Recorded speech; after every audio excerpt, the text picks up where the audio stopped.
Afternoon, and welcome to Jeff and the Rabbi. It's Hanukkah. It's Hanukkah. Hanukkah season. And we got the best dreidel ever. Right. It never falls over. You can't lose with this one. You can't lose. I don't know how you can win, but you can't lose. That's how we do it here. It's always a tie. In the new world today, it's always a tie. The ultimate joke. Yeah. No losers. No losers. No losers, yeah. So it's Hanukkah season. It By the way, is. happy Hanukkah. Thank you. Happy Hanukkah. And thinking of Hanukkah and going over how Hanukkah occurred, I'm thinking, you know what? It's not really easy for the Jews. We don't seem to get it. I mean, things work out eventually, but it never works out right up. I was thinking it sounded like Ringo Starr. It don't come easy. Nothing for the Jews comes easy. Like, we're right now in our Torah portion, now we're talking about Joseph. I mean, this guy turns out to be the top guy, second and only to Pharaoh in Egypt. But, of course, he has to get thrown into a pit, goes into slavery, spends years and years and years in prison, and then it works out. And the Jews, listen, we get the Torah. What an amazing thing. But, of course, we have to spend a couple hundred years in slavery to do this. And then we go to, which brings us to the Hanukkah story.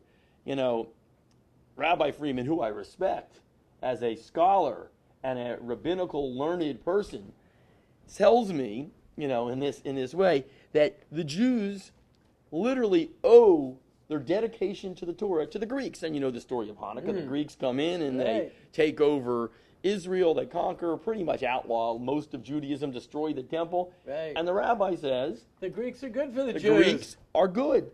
And we should thank the Greeks.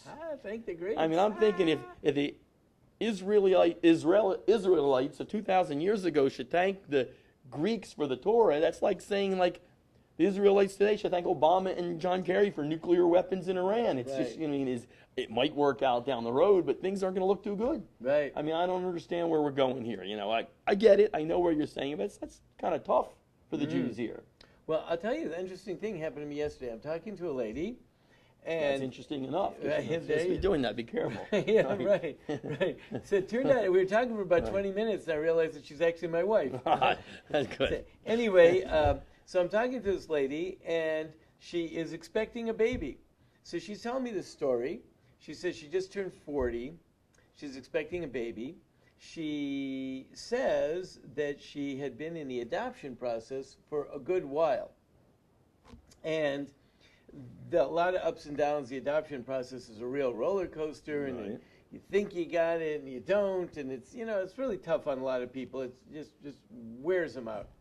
And then she said that they had one that they thought was going to work, and they have an attorney working for her. Of course, it's all very expensive and all that. And they thought they had this child that fit certain parameters that they had. And at the very last minute, the whole deal fell through, and they did not get the child. Child was born, 3 days old. They're getting ready to go pick up the child, and the whole thing fell through. Wow. Okay? And she was devastated. She was devastated. They had been through a lot of ups and downs, but this one really, really hurt. And a few days later, she found out that she was pregnant. I hear this a lot. Yeah, I hear this story all the time. I hear this all the time. So what did I say to her? Because I'm a rabbi, so I have to say something wise. Right. But I did say something not only that I think is wise, but I actually do believe, and that is that God obviously felt that she needed that experience in order for her to have this child and to be able to raise the child and to be a mother and to be the person that she was going to be. Part of the mix had to be that struggle and experience and heartbreak and the whole thing that went into it. So God saw in his infinite wisdom that had to be part of her makeup, part of her experience. I understand. Yes, you do hear about this all the time. Right. So the somehow or another, and I don't know, I don't keep the divine books, so we don't know how God had it figured out, but God knew that needed to be something she needed to go through. So the truth is, it turns out that the Greeks were something that the Jews needed to go through. Okay. Now you got to say, so then, what in the world, what was the everlasting contribution? What do we get from the Greeks? I mean, right. I mean, so we don't live in lamb chops. We got lamb chops on fraternity houses. Right. What do you get from the Greeks? As a matter of fact, what does anyone get from the Greeks? That's. Do you remember, by the way, that once upon a time that there was a Greek financial crisis? Yes, there was. Right. Yeah. Heard anything about that? I haven't heard about that lately, no. What happened? Not really sure. It went away, I guess. It went away. Yeah. Or did everyone perhaps say, like, who cares anyway? You know what? It's really, you know what are you going to do? I don't know. Sometimes, you wonder about these things that, like, dominate the news, but then they're gone. Like, what happened? That is a good point. It's a good point. Okay, anyone knows, write us. I'm not really sure. You can contact us on our Facebook page, Jeff and the Rabbi. Right. Tell me what happened. I don't know. Anyway, so what did the Greeks do for the Jewish people? Quick outline of the story, okay? The Greeks had a philosophy.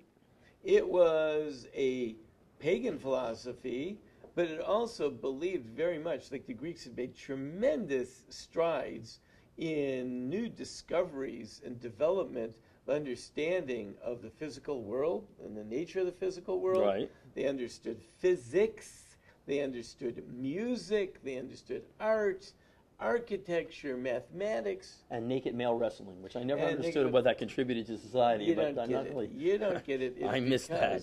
Because right. They appreciate the physique. Right. Okay. The symmetry of the body. I like that from a distance. I'm better at that. The symmetry of the body, and the body's a phenomenal machine, and the musculature, and the leverage, and all this stuff. You just see like some naked guy standing there. They see like I don't see the beauty in it, but that's me. I've been told that before. Complex machine. Right. And the truth is, it is a complex machine. And when the Greeks, listen, you can't just write off Pythagoras, right? These, Archimedes, these guys were pretty special, and they came up with some amazing things. Right. But their philosophy clashed big time with Israel. And when they moved to Israel, as they did with many, many countries that they moved to, some people bought into the new philosophy. Right. Some people said, we don't believe in that. We're Jewish. So what happened was, within Israel, a civil war broke out. Right. Not over the Greeks, but over whether or not the people should embrace Greek philosophy. Right, okay? I understand. The people that wanted to embrace Greek philosophy were called Hellenists, because the Hellene, that's a terminology for the Greek islands, right? And the ones that wanted to remain true to the Torah believed that regardless of whatever you discover about the human and physical world, there still is a God above and beyond that who can overrule all of that. Right. Okay, now, we all know the story. Ultimately, it broke out into a war, and ultimately that war was punctuated by this one great event where the Jews recaptured the temple and lit the menorah. They only had one jug of oil, and to make their point, that one jug of oil burned for 8 days miraculously, and that's a wonderful thing. And that is something we celebrate till today, right? Particularly today. But something else happened, and that was there was a tremendous amount of persecution of the Jewish religion. Because when the Greeks came, the Jewish religion was on trial. Okay, right. Are you going to go Jewish, or are we going to go Greek? Am I going to send my son to the rabbinic or to the Jewish parochial school, or to the Greek public school? That's a good point there. And what are we going to do? What are we teaching our children? What is the underlying philosophy? Are you going to teach them that old, Jewish superstitious stuff about God, or are you going to teach them about all the modern, beautiful embrace of our physical world around us? Yeah, the Greek stuff is kind of fun. You got Zeus, you got all those guys, and Athena. Right. Pretty You good stuff. got the gym. Right. You work got out. got the games. Right. Right. I mean, listen. So you got the kids that can go study with the rabbis, or it's 4th and goal to go, and everyone's screaming, and or you get to oil yourself up and go out onto the field. That's check not yourself bad. out in the mirror. Right. It's beautiful. Right. Okay. That's all right. Nothing wrong with that. So the Jewish religion was on trial, and it was persecuted. And that's why they started, the traditionalists started retreating back up into the hillside and into the small villages, because the Hellenists took over all the big cities. Right. And after a while, there really was no place for the religious Jews in the cities. And then after a while, it came after them even in the small towns. That's when they stood up and they started fighting. But here's what happened. Along the way, there was a byproduct. We always have to look at this, and we don't really notice this until years later sometimes. There was a tremendous byproduct, and that was the entire methodology of transmission of Jewish tradition and observance, and the very understanding of the Torah was completely uprooted, overturned, because people weren't able to study with their students. They were hiding. Right. They were, hiding out, and that's where the dreidel game came from, because they would hide out, and when the soldiers came in to take a look and see, hey, what's going on? They said, oh, no, we're not studying. We're just doing a little gambling game. We're playing a game. But heaven forbid that we are teaching any of this, subversive Torah stuff to our students. Right. So what happened was really the communication, the transmission of tradition was broken down. And people didn't get the traditions. This is what always happens whenever there's a dislocation or a persecution. You need, in order for traditions to be transmitted, you need continuity. And what happened was it broke down. So you found that the Jewish people, after they're done fighting the Greeks, they fought the Greeks, but they don't really have a good grasp on their own traditions, because a lot of things got lost during the fighting, during the persecutions, during the times when they couldn't openly have schools. A lot of things were lost. Right. So what happened was, what do? The Torah is an amazing thing, because the Torah has an avenue for recovery. There's just like on you can run programs on your computer. Recover lost files. So they have a save button on the Torah. So there's a save button, and there is a method. And sometimes, if you really lost it all, you got to get some guy. You got to get your computer geek come in, and he's got a little disc. He sticks in his disc, and with this he can run some or probably now down brings it down. Probably not a disc anymore. But right. Now it's online, and it's got something that can dig deep in and recover things that are way lost in your hard drive and all that stuff. I think the FBI is doing that to Hillary's files right now. But anyway. Just to bring in some politics into the story, but I'm sorry. Go ahead. There you go. Right. So the rabbis worked through a methodology, and this methodology, after centuries, was honed into what everybody in the whole world knows of now as Talmudic analysis. Right. Now, many people have heard of it. Most people do not know what it's really all about. But it's a methodology. And there are people that study it, that have learned how to study it, spend a long time studying it, and there are schools around the world where people study it. And people study it in Atlanta, people study it in Jerusalem. The Talmudic analysis system is a methodology whereby you can take the core texts and recover lost information. The interesting thing is, though, the way that you recover it, and I can describe it, but I'm going to have to use generalities, because unless you really do the system, it's hard to me. For example, let's say someone describes to you Tai Chi. What is it? How do you? Well, you do these movements, and I guess, what do you get out of it? Well, you got to be into it to kind of know what you get out of it. So Talmud is like that. But you got this system, and what you can do is you can dig in, and using a series of analytical methods, one after the other, you can arrive at information. You know where the missing information is. That much we know of. We have our system. But we know that there are gaps in that system. But you actually can use this analytical process to recover and replace those gaps. The only difference is that when you do it now, you the individual, me, the student, the Talmudic student, Right. I'm the one that dug it out. I'm the one that recovered it. So, whereas before it might have been information given to me, now I am the one that dug in and draw it out from the system. From the Talmud, you're saying. From the Talmud. Well, the Talmud is a system that teaches Right. us how to draw it out of the Torah.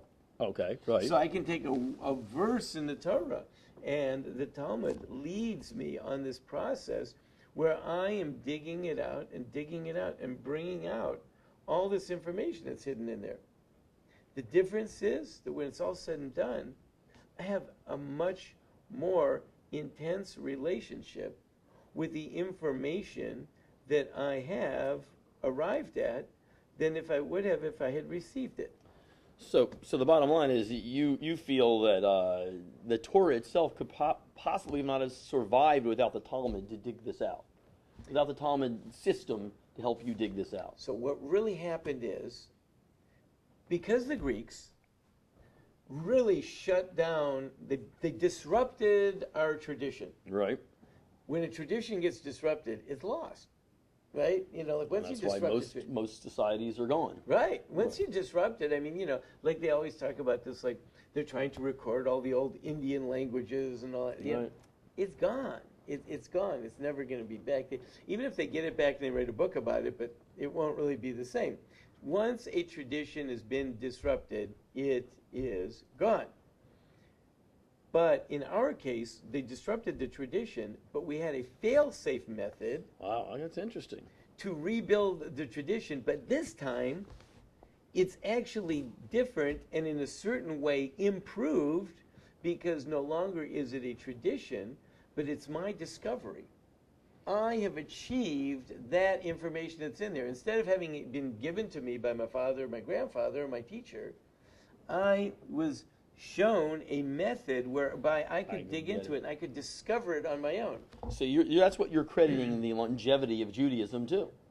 Because again, there's no other religion, no other That's right. society, no other civilization that has survived what Judaism has survived, and you're crediting it to this. That's right. And we can have a relationship that where we relate to the core information, to the Torah itself, which is God's expression, that I can discover. And you know what?